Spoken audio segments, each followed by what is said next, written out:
আজকে বানিয়েছিলাম সিমাইয়ের লাড্ডু।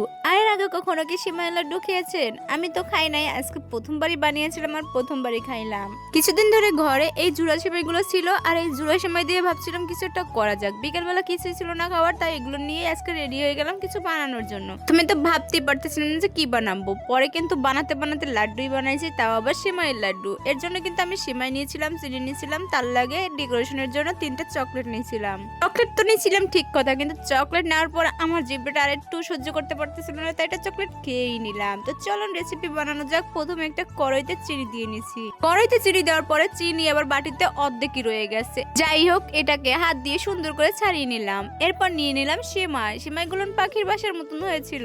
আমি যে রেসিপি বানাবো তাতে এই পাখির বাসা হবে না, এর জন্য এটাকে সুন্দর করে হাত দিয়ে গুঁড়ো গুঁড়ো করে নিয়েছি। তবে আপনারা কিন্তু পাটায় বা ভ্যালেন্ডারে আবার গুঁড়ো করতে যাবেন না, তাহলে কিন্তু একদম গুঁড়ো হয়ে যাবে। আর এই তো দেখেন চিনিটাকে সুন্দর করে গলায় তার ভিতর দিয়ে দিলাম সেই ঝুরঝুরা গুঁড়ি করা সেই সিমাইগুলো। আর এইগুলোকে দিয়ে কিন্তু সুন্দর করে খুন্তি দিয়ে নাড়াচাড়া নিচ্ছিলাম, যাতে করে সবগুলো একদম মাখো মাখো হয়ে যায়।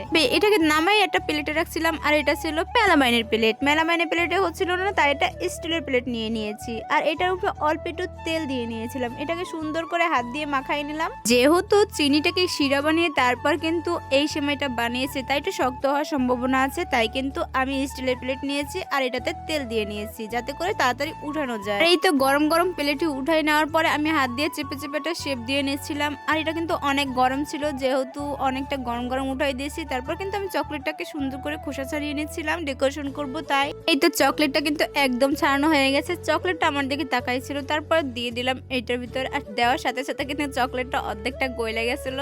চকলেট দিয়ে ডেকোরেশন করার পর চকলেটটা দেখাই যাচ্ছিল না, কারণ সেমাইয়ের কালার আর চকলেটের কালার এক হয়ে গেছিল। যাই হোক, তারপরে কিন্তু এটাকে এখন আমি উঠাই নিয়েছিলাম খাবো তাই। দেখেই মনে হচ্ছিল যে অনেক মজা হবে খেতে। একটু শক্ত শক্ত ভাব হয়ে আসছিল, মানে চকলেটটা যেরকম খেতে লাগে এরকম লাগতেছিল। আমি তো প্রথমবার মুখে দেওয়ার পরে তিলের খাঁচার মতন লাগতেছিল।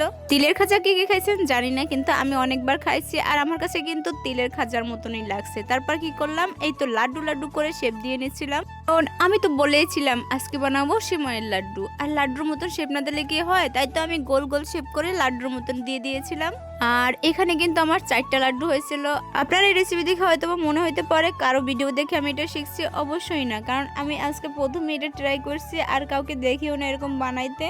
আর এই রেসিপি আপনারা যদি বানাই খান আপনাদের কাছে অনেক ভালো লাগবে। আমার যা মনে হয় যে কোনো মানুষের কাছে খুবই খুবই ভালো লাগবে। আর মিষ্টি খেতে পছন্দ করেন তাদের কাছে তো বেশি ভালো লাগবে, আর যারা বেশি এটা পছন্দ করে না তাদের কাছেও ভালো লাগবে। একবার হলো ট্রাই করে দেখেন। যাই হোক, আজকের ভিডিওটা তো এ পর্যন্তই। আমার রেসিপি কেমন লাগছে অবশ্যই কমেন্টে জানাবেন, আর কে কোন জায়গা থেকে দেখছেন এটাও জানাতে পারেন। যাই হোক, এর পরের ভিডিওতে কিন্তু তাদের কমেন্টের রিপ্লাইও দেওয়ার চেষ্টা করব। আল্লাহ হাফেজ, সবাই ভালো থাকবেন।